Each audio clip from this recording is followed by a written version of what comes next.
Assalamualaikum warahmatullahi wabarakatuh. Perkenalkan, nama saya Salsabila dari kelas 1 MA 12 nomor NPM 1581985. Pada hari ini saya akan menjelaskan tentang project processing yang telah saya buat. Jadi saya membuat di mana ada hujan yang turun, lalu ada pelangi. Jadi ini dia langkah-langkah yang saya lakukan. Jadi langkah pertama yang saya lakukan adalah membuat sketch bar menjadi dua. Yang pertama untuk codingan secara keseluruhan, dan yang kedua untuk bagian drop atau tetesan air hujannya saja. Pada sketch bar yang keseluruhan, langkah pertama yang saya lakukan adalah membuat drop atau tetesan rintik hujannya terlebih dahulu. Saya membuat agar tetesan air hujannya turun sebanyak 300 kali. Lalu saya membuat void setup untuk membuat perintah yang dilakukan sekali agar programnya tetap stay dan memasukkan size serta no fill. Lalu saya memasukkan ini for untuk membuat dropsnya. Kemudian saya memasukkan void draw untuk membuat perintah yang dilakukan secara berulang-ulang dan mengatur backgroundnya. Kemudian saya memasukkan ini drops fall berfungsi untuk mengatur bentuk dan kecepatan drop, sementara drop show berfungsi untuk membuat atau menampilkan drop.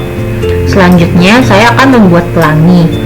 Jadi stroke weight ini digunakan untuk menentukan lebar pada garis untuk pelangi yang akan dibuat. Saya memasukkan random agar lebarnya dapat berubah-ubah.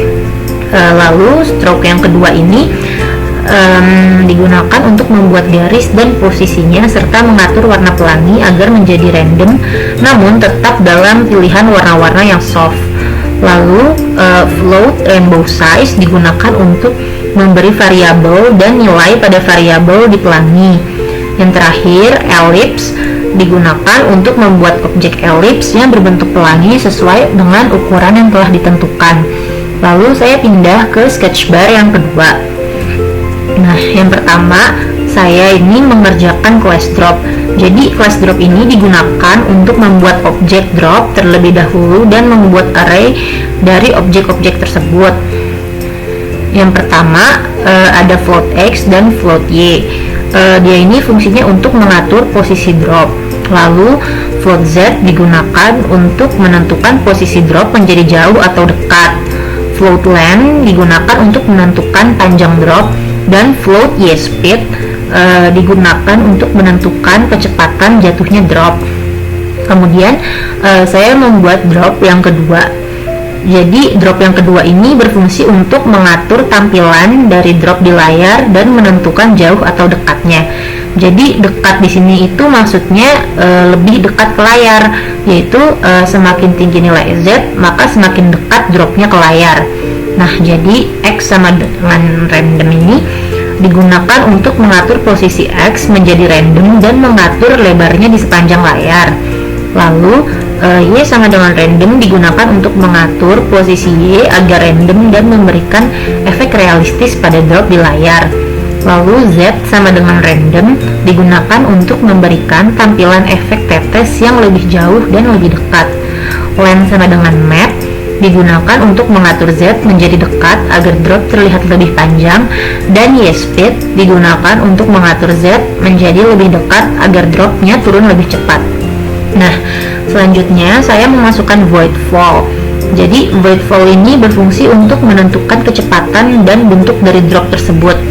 Nah, Y sama dengan Y speed digunakan untuk mengatur posisi Y untuk memberikan efek seakan-akan drop atau tetesan airnya jatuh.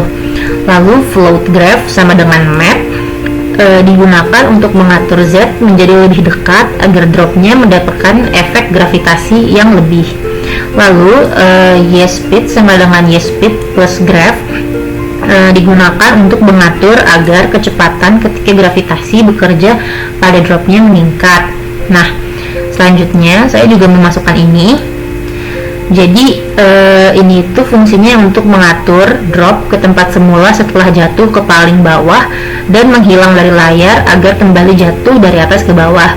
Jadi kan saya membentuk tetesan air hujan. Jadi jika tetesan air hujan yang turun dari atas sudah ke paling bawah, saya akan membuat seakan-akan tetesan airnya itu hilang dan kembali muncul dari atas ke bawah. Nah, terakhir saya memasukkan void show yang berfungsi untuk menampilkan atau membuat dropnya muncul di layar.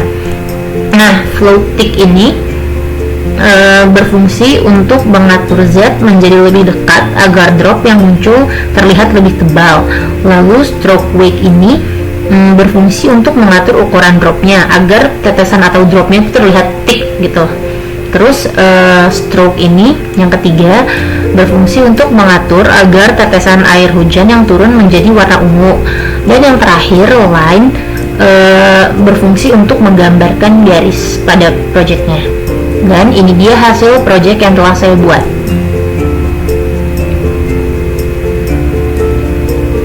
Jadi di sini kayak ada pelangi dan ada air tetesan. Itu dia project yang tadi telah saya kerjakan. Sekian dan terima kasih atas perhatiannya. Wassalamualaikum warahmatullahi wabarakatuh.